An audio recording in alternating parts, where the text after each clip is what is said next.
Simplified Chaos, episode 186. Life is beautiful and full of chaos.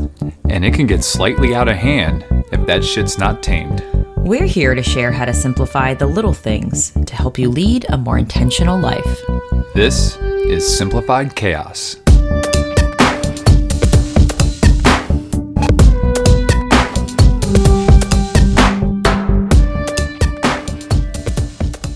Hello, everyone. Welcome to Simplify Chaos. This is Jillian, and I'm with my co-host and husband, Nicholas. What's going on, folks? We hope you all had a wonderful holiday weekend, and happy early New Year's to you all. We've got another great episode here for you today. This one is another interview episode. Jilly, who did you sit down with this week?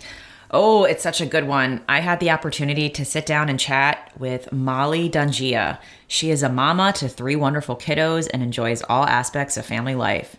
Mollie and her husband Mike started a blog that follows their journey of living simply and intentionally in order to create more space for the things that matter most. They write about living simply, intentionally, and relationally in this modern world. She's going to share her unique journey on how she got to where she is today. She talks a little bit about homeschooling and just basically her unique version on how she's living as intentional as she can. So this is a good one, guys. Awesome. Well, without further ado, let's go ahead and get into it. Here's Jill's interview with Mollie Donghia. Hi, Mollie. Welcome to the podcast. Hi, thanks. Thanks for having me on. I'm so grateful you carved out time and you're here with us. And I can't wait for our community to hear your journey, your story. I feel like I found you kind of serendipity-ish. I don't know, making up words here. But before we dive into all the good stuff that you're going to be sharing, we always like to start every episode with just gratitude. So if you wouldn't mind just sharing something you're grateful for today, that would be wonderful. Yeah, sure. So we live in central Pennsylvania, and usually by definitely the end of October, we are like in winter coats. So it has just been a blessing to have so many warm days. Like, I could go on about the leaves, but I think for me, especially, it has been the warm days because for the past couple of weeks, I've been able to get outside after nap time with my kids. We've hit up a few trails in the woods and just kind of explored. So that kind of limits us when the weather gets a little bit chillier, but we've just had an extended warmer weather fall this year. So I'm really grateful for that. Yeah, I was just going to say the same thing.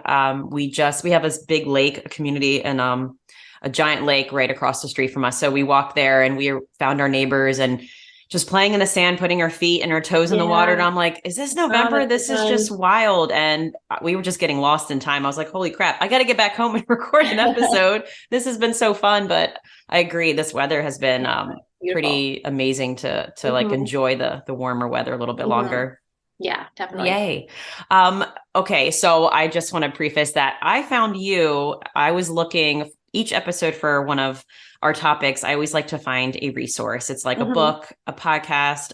Most of the time it's a blog post I stumble upon. Okay. And I was looking for a blog, a resource for simplifying toys. Okay. Because that was the recent episode we did. And I found you and your husband and I watched your little YouTube video and I was like, oh my God, I need to connect with them and talk to them. Also because your husband had an Orioles hat on and we are born and raised from Baltimore. Okay. Yeah. We live in Charlottesville, Virginia now. We were one of the pandemic pivoters and we left that area and came here to be closer to the mountains and nature. And nice. So yeah, and I found you guys and I was just reading all of your blog posts, your story. I was just going down a rabbit hole and I was like, I feel like we are so aligned and similar and how we want to live more intentional. And I would just love to hear what your unique journey looked like. Like, how did you guys stumble upon hey, let's start the blog? Like what happened? So I just love to hear wherever you want to start, that would be so great. Okay. Well, for my husband, he actually had a blog when we were in college and it was called The Art of Minimalism. And he was really into minimalism. This was right before we got married. And he was so into it and all these ideas. And then, a big transition happened. We graduated college, we got married, we started careers. And not that he forgot totally about the ideas, but it was kind of put on the back burner as we started our life together. And then, fast forward 10 years, maybe 8 years later, we had, I think 3 children by then. And we were just feeling the constraints and the chaos of this world. And we found ourselves having really good conversations on the car drives to and from vacations the one summer a couple years ago. And we just kept coming back to a lot of these ideas about living intentionally, about parenting, about our marriage, about how we spend our time. And I think it was my husband said, well, what if we shared this with other people and wrote the blog that we ourselves want to read? So it just kind of springboarded from there. And over the next couple of months, we continued to have those really good conversations with each other and thought about, well, if we do write a blog post on some of these things, what would we want to say to people? And then we finally just launched our blog in January of 2021. So we are almost 2 years into blogging together, and it has just been a really fun journey for us to do together. We encourage each other. We have just really great discussions on what it means to live intentionally and how to simplify our family life, our life at home. So it's just been something that has been a really big blessing to us the past couple of years to do together. I love that. And I was reading something you wrote in there. I think it was in your about page. It was like a blog that wrote about all kinds of things we talked about on date nights, sitting on the couch together, around the table with our closest friends, parenting well, loving deeply, prioritizing goals, simplifying, all the things that really matter. And I feel like that's kind of the reason why Nick and I, my husband, started the podcast. Your platform is just different. And it's just neat connecting with people who have just a similar way of like seeing the world in a bigger picture and realizing what really matters and how there's a lot of distractions and clutter that get in the way of that, and how easy it is to get in the way and forget about it unless you're intentional and you have those conversations or take those steps. And and I wanted to hear more about, I was seeing some of your posts on Instagram too. And I don't think I looked at your Instagram for a while. I think when I first found you guys, I did. And I saw you guys, at least I'm not sure if it's you or your husband or how you guys go about it, but I just saw you guys making like these really amazing, like weekly lists too. I saw about like your meals and then big things, little things. And it looked so approachable and so simple. Like it didn't seem overwhelming, some like really crazy planner with like all of these different tabs and columns. If you wouldn't mind just talking about like, how do you come up with some of these tools in the house and like how they've been working? So I feel like my husband and I are both pretty visual people. So I'm sitting at his desk here. He's got, his work calendar that he just circles when he accomplishes, his set goal for the day. For our kids, we have a set chore chart. I homeschool our kids, so we have our routines, and it's just so much easier to have something to fall back to that you can see every single day, rather than having to verbally remind kids, especially, or myself. So when I make a weekly plan, which I do usually Sunday afternoons, I just kind of think about my week. And I have 4 kids, so got a lot going on. My homeschool, so there's a lot in my brain that can be very overwhelming. So when I have a checklist that has what matters most this week, what feels hard this week, what do I want to accomplish with a blogging goal, a homeschool goal, a health goal, it just helps me to map it out in a not so overwhelming way. And then I can also focus on what is the most important things that are kind of non-negotiable. And then all the other things that I, want to do, that I see going on at my house that I might have time for. And then I can just prioritize looking at my week as a whole. Okay, what do we have going on Monday through Friday? Mapping out what is realistic, what is doable, what is most important. Everything else is just extra. If I get to it, that's great. But let's focus on the most important things. And then same with meal planning. If I don't know, you guys had talked about this too. I was listening to a few of your podcasts, and just having a set routine about planning our meals, whether it's, the same pizza on Fridays, some people do like Taco Tuesdays, and, more simplified days of the week, planning specific meals, just having a plan in front of me that I can look at my week as a whole is just really helpful because it can be very overwhelming with everything that everyone has going on in their unique lives. So just having something right in front of me that I can look at several times a day, realizing, okay, this is coming up, but I don't need to do that today because I've made plans to do that in a few days. So I don't even need to go to that space. Yeah. And I liked how on your list you wrote what felt hard today. And I was just like, that's interesting. I'm not used to seeing that on like weekly planners. And I was like, I wonder what inspired you to put that on there. If that's something that like just helps you pivot like the direction of your week. Or I know Yeah. how I would look at it. I've been really diving into like my cycles as a woman. Yeah. And I know certain times of the month, I'm like, this is supposed to prioritize rest. So maybe if it's really hard just like having energy this week, then my list and my to-do things are going to be a lot less than Right. maybe if I was in another part of my phase of cycle. So I Yeah. wasn't sure like what inspired you to put that on there. I was kind of intrigued. Yeah. So right now, our youngest is almost 4 months old. So we are in a hard season with just the busyness, and we just got out of the newborn season.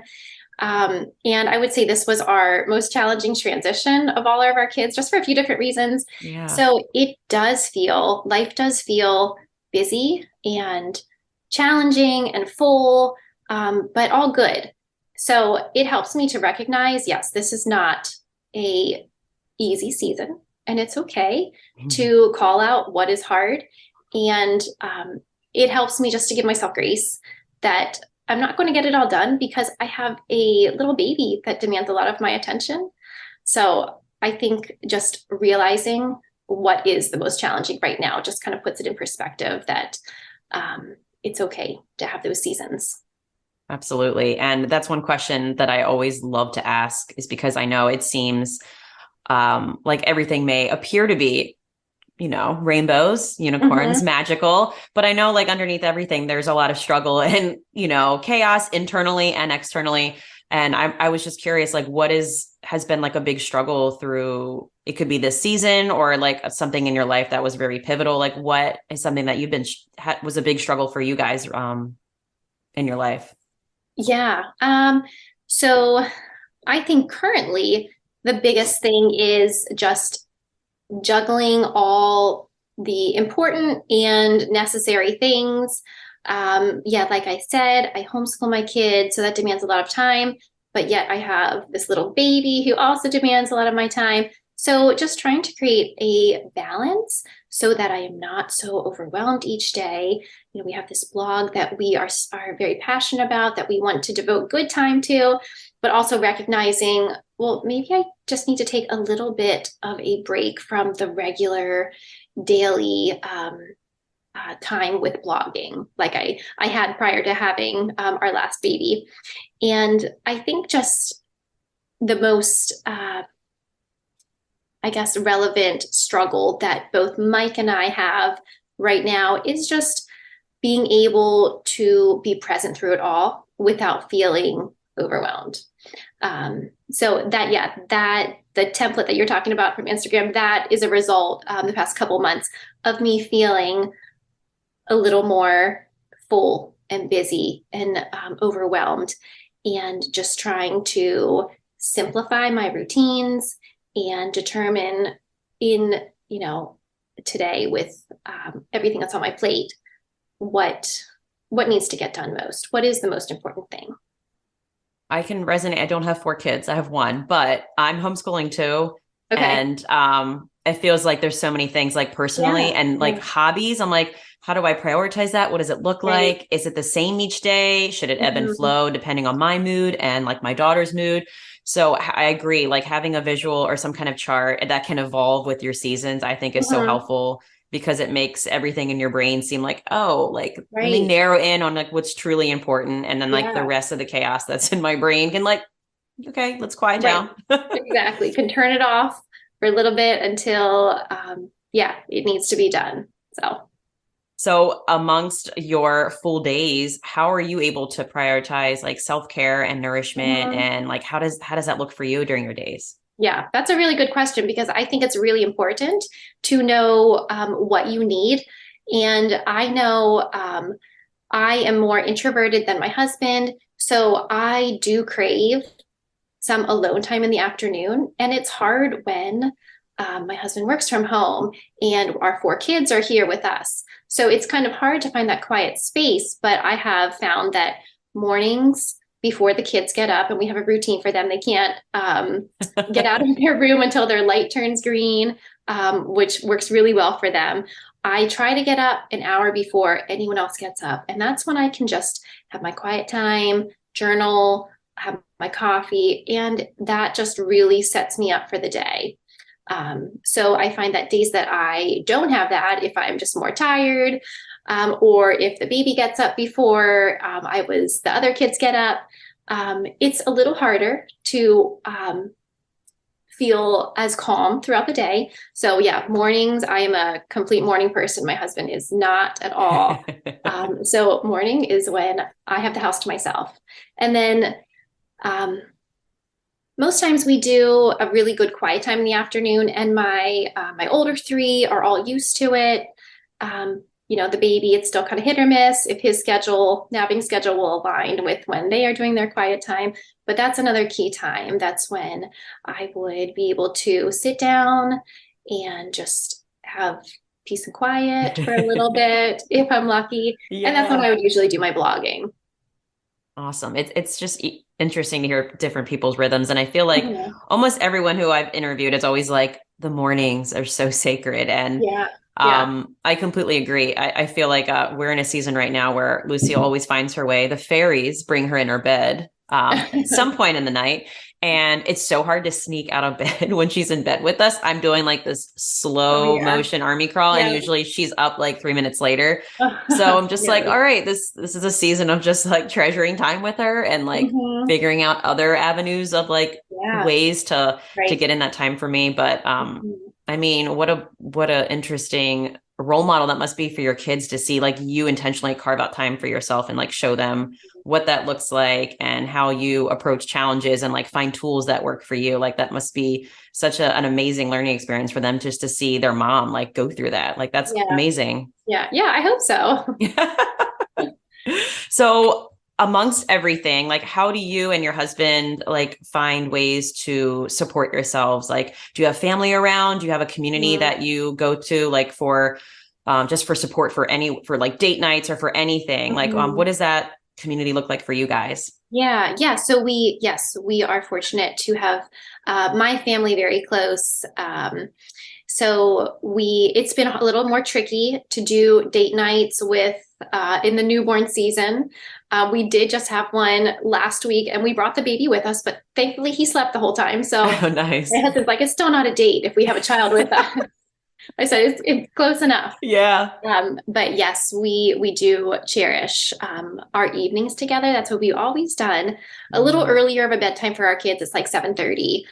They don't fall asleep right away, but they're in their rooms having some wind down time, and that's when we can just have intentional time. And that's when we have most of our good conversations about blog topics and how to live intentionally. And we find that when we can limit the distractions of our children, we are able to just really focus on having that quality time together. So, my sister is also really close, and she watches our kids too, nice. Every month. So, we definitely feel like carving out time for your spouse and just limiting the distractions of other things going on, particularly kids, is just so healthy for a marriage. Yeah, we were just talking about that in our latest episode.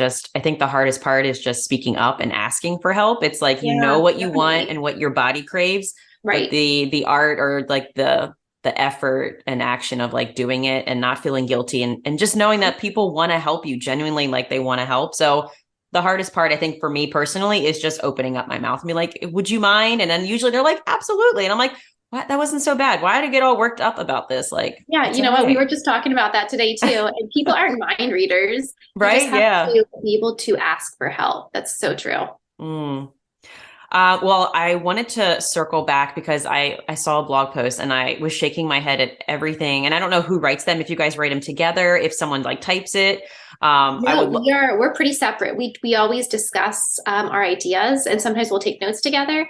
But yeah, I write my own. He writes his own. that's A so lot of times we cool. have some shared values that we are both writing about.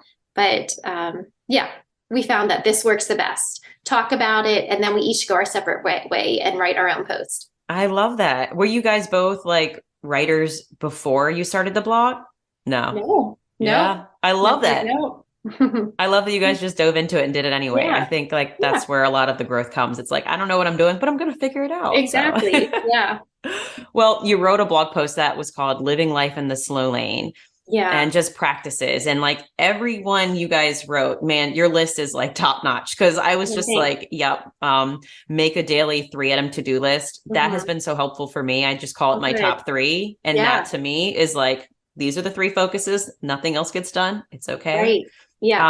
I love that you guys put take up a hobby just for fun. Hmm. I have found, I think my biggest wake up call being a parent is that I forgot how to have fun and I Hmm. forgot how to play and Yeah. not take life so seriously.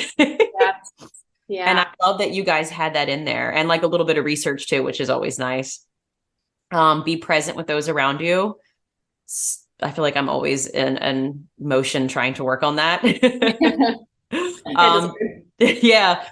Take in your surroundings, learn to say no, prioritize quality over quantity. I feel like that has been this theme over that is like stretched over everything. Like when it comes to toys, Mhm. food, Right. friends, like it has been a good mantra to keep when it comes to just like consuming or inviting anything in our life. I don't know if you guys Yeah. Yeah, have experienced that definitely. too.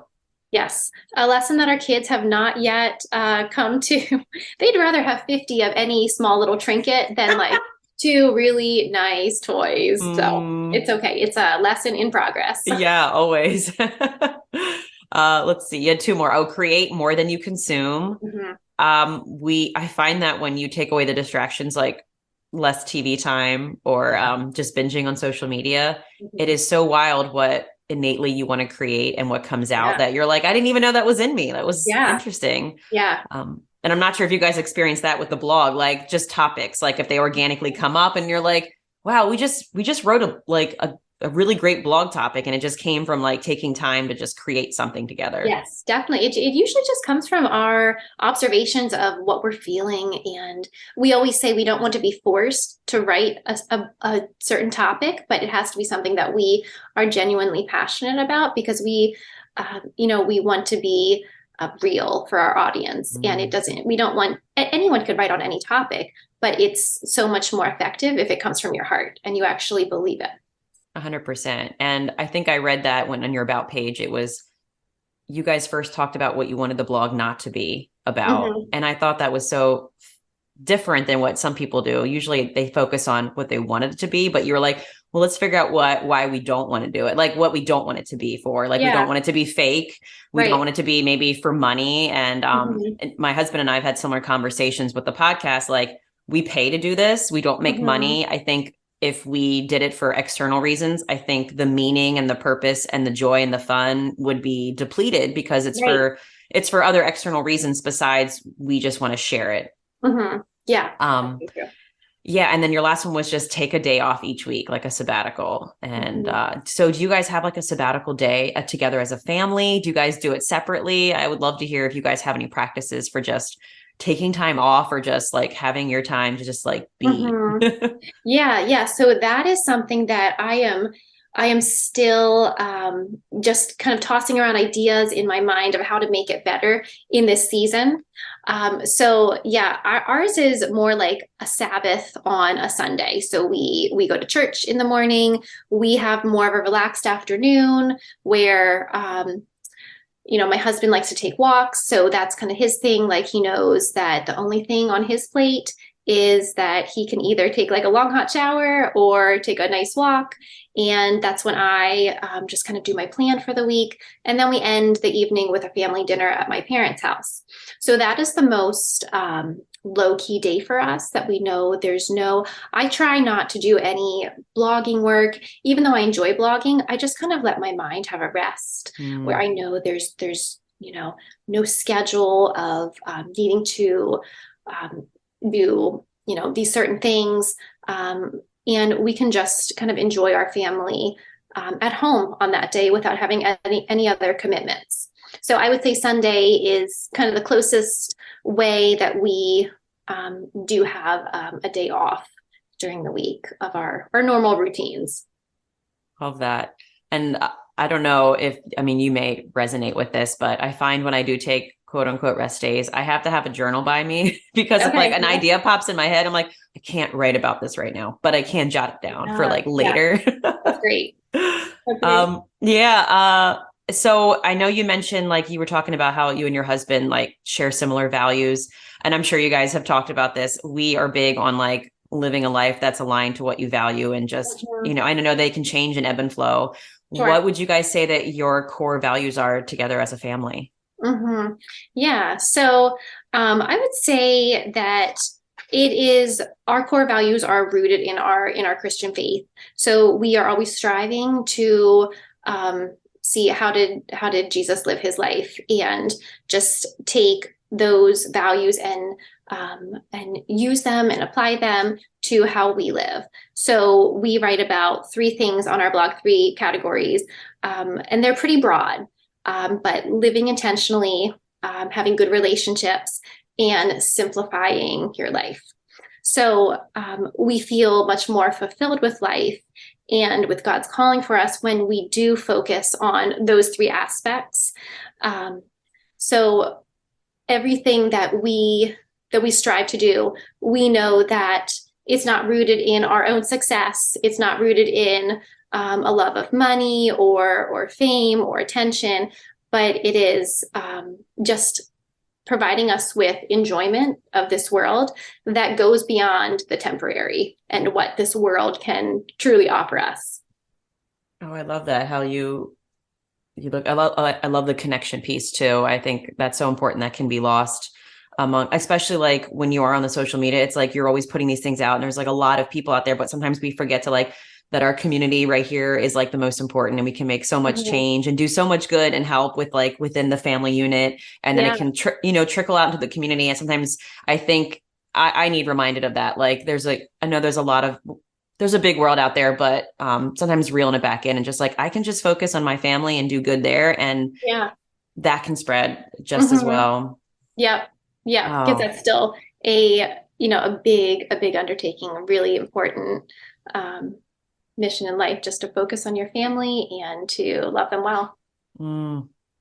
Is there anything you and your husband, or maybe just you, are working on that's like really lighting you up right now? Any like new projects or like new topics, or are you guys thinking about simplifying something or traveling? I'm not sure. Like I would love to hear what's like lighting you guys up these days. Yeah. So we have been talking about doing a more substantial home reset / decluttering. Oh. And I just got done working through The Joy of Less.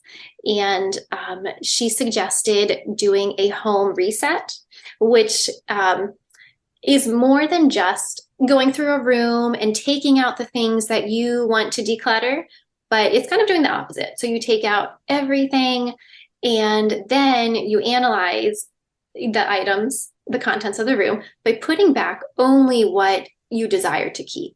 Only what is useful and beautiful. So we have been talking about how we want to take on this project, and we don't want it to just be something that we haphazardly do one Saturday. Oh, we have 2 hours while the kids are napping. Let's go and take apart the whole kitchen. So we're thinking about how can we really just take a deep dive with our possessions in this season of life and see what is truly necessary and useful and beautiful for us. So that is something that we are both having conversations about and thinking about how we can do this well and effectively, and encourage others to, if they're striving to do a big declutter, because, one of the good parts about moving to a new home is that you got a fresh start. But we're obviously not doing that. We are in our home, but we thought, well, how can we kind of replicate that feeling? So that's kind of a new project that we're going to be doing in the next month. It's like reverse moving in or something. Like It you is. take it out and they're like, It oh, we're moving in. What do we want to put back in here? is. That's so cool. So you guys are going to be like sharing the journey through Yeah. doing that. hmm Oh, where are you guys starting? I think we're going to start with the living room since it is the most lived in area. And I think it might be, we don't have toys in our living room. So it might be the easiest place to start. And then we just Yeah. kind of build momentum and move forward. Oh, that's so fun. Now you make me want to like try that. We're doing, it's not a home reset, but it's a TV reset. We're doing no TV Ember, and it's been interesting. It's funny. It's Wow, like that's really an interesting. analogy for life. We removed the TV. We didn't have it on a wall or anything. It was just on, we have toys in our living room because our house is a lot smaller.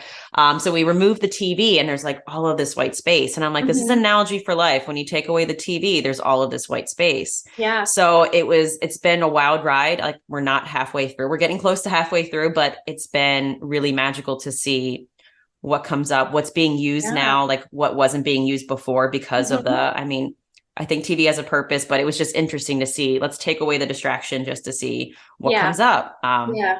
Oh, I'd love to hear more about that. That's great. I'm always tossing around ideas, but I never had a full journey of physically removing the TV. So I'd love to hear your takeaways from that.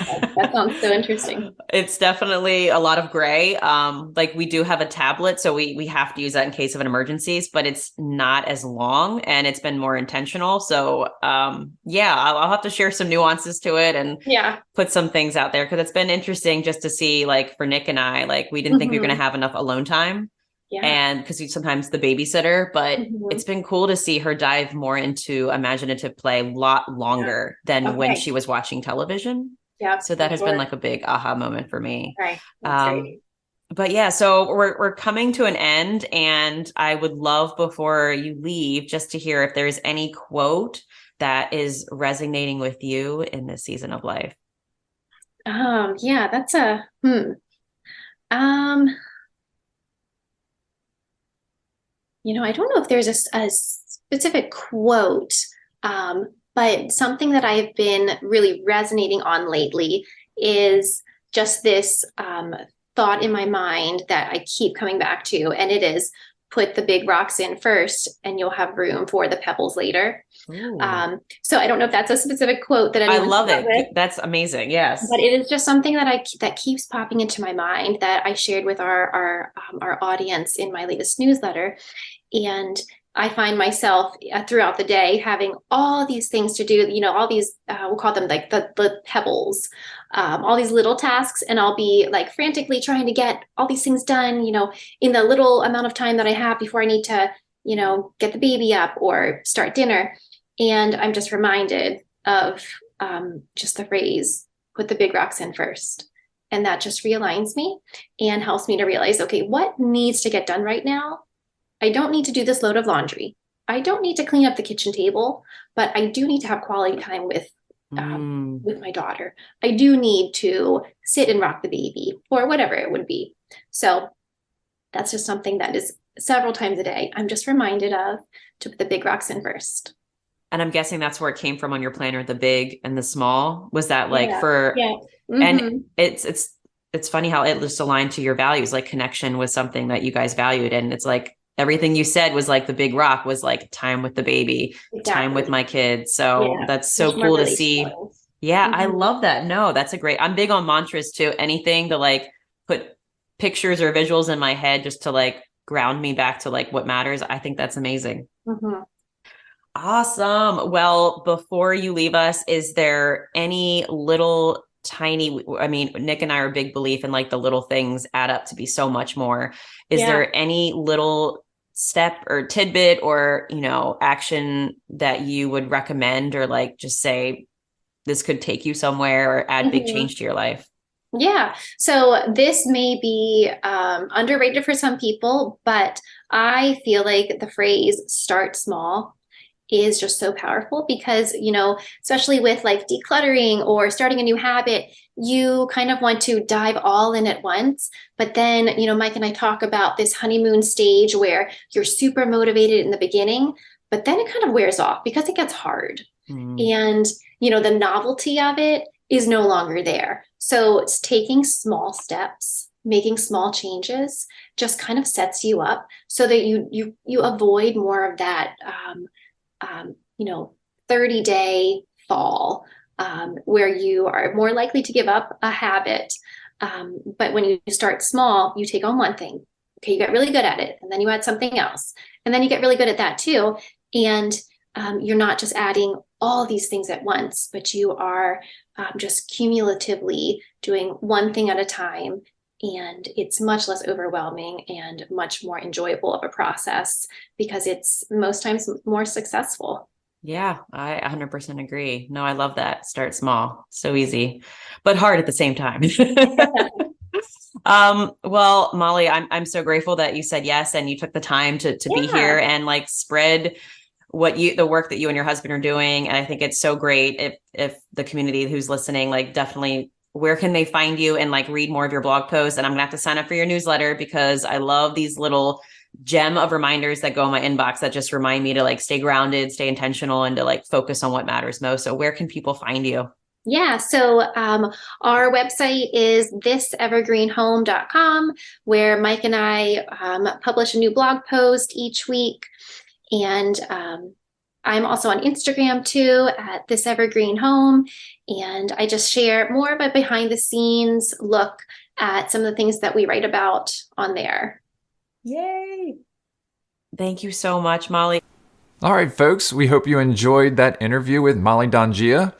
And we want to thank you all for listening today. If you like this episode, please do us a favor and help us spread the message. You can do this by writing a review or simply by sharing this episode with a friend.